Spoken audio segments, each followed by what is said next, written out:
I'm standing here with Opus Road. Guys, how are you? Good. Good. Now, if I'm not mistaken, this is your first online broadcast. Would you say anyways that the internet has had a role in your careers at all? You get to know a band a lot better because of the internet than you ever would before in history, I think. So. Well, Rob likes to go outside and hand out flyers still, but... I'm old school. There's still some grassroots stuff, I guess, going out there. Well, the grassroots stuff's always still good. But. It's curious, I guess, with the modern internet, because you guys remind me in a good way of a lot of bands from the early 90s, like a lot of the really intelligent alt-rock acts like Alice in Chains. Would you say that that era is also an influence on you guys? I was a grunge fan, and I know Jay was too, and growing up, like, that's what we listened to, and I think once we kind of formed without even doing it intentionally, that was just the sound that we came up with. So. The one thing that all of us, like, because we're all different walks of life, that come in common is the fact that we can all relate to bands exactly like you mentioned. Alice in Chains. We're all fans of Pearl Jam big time. And it's kind of like coming back, because right now everything's kind of 80s, and I think it's going to go back to that early 90s, just straight up rock band. Like, I think we're ready for a bit of 90s nostalgia. Yeah, like Matt Good, like, you know, just, I love like Underdogs, that record, it's amazing. So where are you guys at now? You have an EP. I have heard that it's basically online right now. Pretty much, we recorded it not too long ago.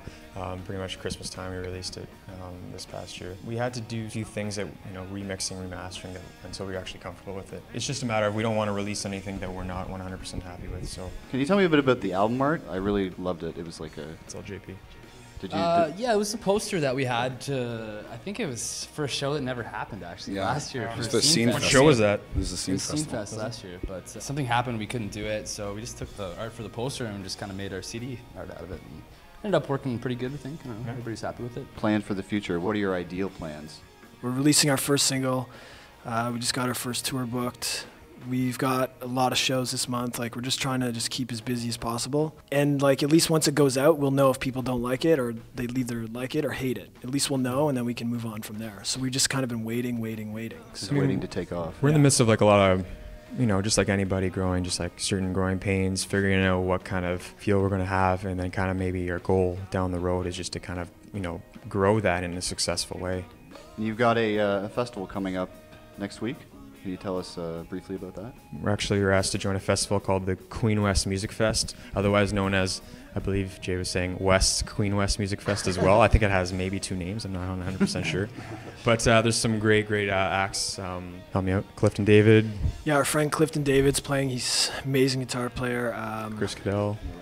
Chris Cadell in the Wreckage, another great player, a good friend. There's our other friend, Tony, his band. Lalo. Great band. Great song. He used to be the drummer for Joy Drop, and he was the principal songwriter in the band, so he's also like, he's kind of where we're at. He's reestablishing himself, and his album is amazing. Yeah, it is a good record. Well, I encourage everybody to go check it out, and thanks for stopping by, guys. Cool. Appreciate it. Thanks, man.